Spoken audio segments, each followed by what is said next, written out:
আমরা জুমার দিন যখন মসজিদে যাই, একতলা, দুইতলা, তিনতলা, চারতলা পার হয়ে অজুখানা টয়লেটের সামনে, মসজিদের সামনে রাস্তা ব্লক করে, গাড়ি ব্লক করে সালাত আদায় করি। আসর এগুলো যায় কই? আসরে এরা কোথায়? বাড়িতে চলে গেছে, সবাই মিষ্টি নিয়ে দাওয়াত খেতে চলে গেছে।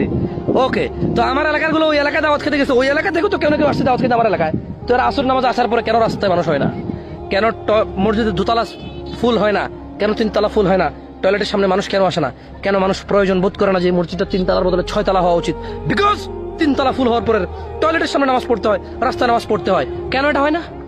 কারণ এরা শুধু এরা অনুষ্ঠান পালন করে। শুক্রবার এরা অনুষ্ঠান পালন করে, ছুটি পালন করে, কাজা পালন করে। এদের একটা নামাজ পড়ার জন্য পুরো একদিনের ছুটি লাগে, হয় নাকি এটা? এরা এক ওয়াক্ত সালাতের জন্য একদিনের ছুটি চায়, আল্লাহ এভাবে দেয় নাই এদেরকে। এরা মাসে 4 দিন ছুটি বা 4 শুক্রবারে 4 বার নামাজ পড়ে। এদের এক ওয়াক্ত নামাজের জন্য একদিনের ছুটি লাগে, 2 রাকাত সালাতের জন্য তো খুতবা তো শুনতে আসেই না।